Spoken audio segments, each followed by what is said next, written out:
Yeah, Hindi lahat ng yaman nakikita sa pera. Minsan nasa hapag na may konting pagkain pero puno ng saya. Ito ang kwento ng simpleng buhay ng taong walang sobra pero laging nagpapasalamat.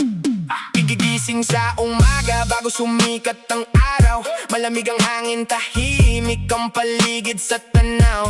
Walang mamahaling almusal sa mesa, tuyo at kanin lang pero may ngiti sa mukha.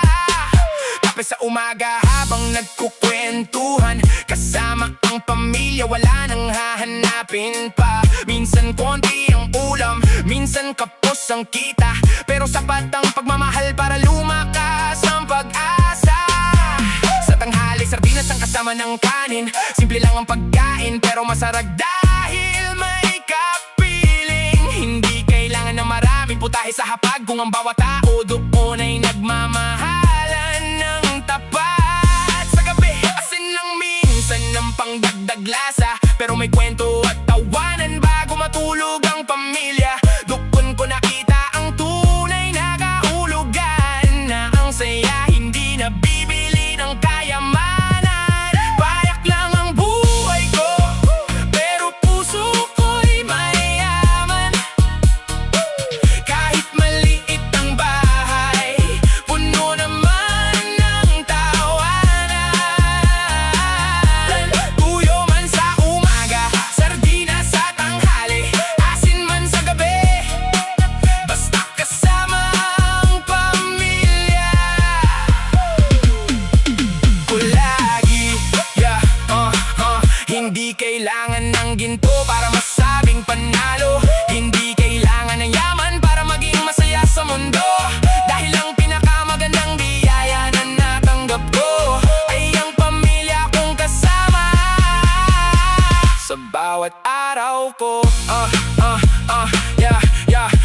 Naaalala ko noon ang simpleng mga panahon, larong kali hanggang sa lumubog ang araw sa kahapon. Walang cellphone, walang mamahaling laruan, pero puno ng saya ang bawat sandali ng kabataan. Ang damit minsan luma, sapatos minsan sira, pero hindi hadlang parang umiti sa umaga. Ang mahalaga may kamay na umaakay, may pamilyang nandiyan kapag buhay ay mabigat na tunay.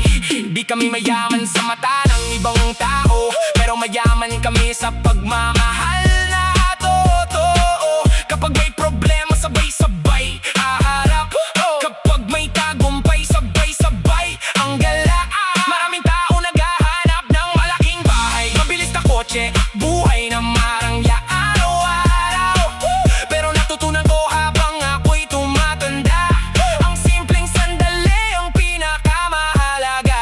Payak lang ang buhay ko, pero puso ko'y mayaman. Kahit maliit ang bahay, puno naman ng tawanan. Tuyo man sa umaga, sardinas sa tanghali, asin man sa gabi, basta kasama ang pamilya ko lagi. Hindi kailangan ng ginto para masabing panalo. Hindi kailangan ng yaman para maging masaya sa mundo. Dahil ang pinakamagandang biyaya na natanggap ko ay ang pamilya kong kasama sa bawat araw ko. Kung darating ng araw na ako'y umasenso, hindi ko kakalimutan ang pinanggalingan ko, ang lumang mesa, ang simpleng pagkain, ang mga alaala na hindi kayang palitan ng kahit anong bagay. Dahil ang tunay na yaman ay hindi nasa bulsa, nasa puso ng tao marunong magmahal at makontento sa buhay niya. Kahit anong hirap, kahit anong pagsubok, kapag buo ang pamilya, kaya mong lampasan ng lahat ng unos. Kaya saludo ako sa mga simpleng tao, sa mga lumalaban kahit maliit ang mundo, sa mga nanay at tatay na walang reklamo, ginagawa ang lahat para sa anak na mahal nila ng todo.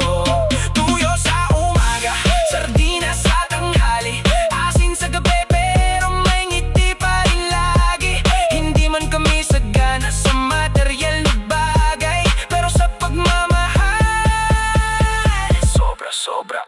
sablay.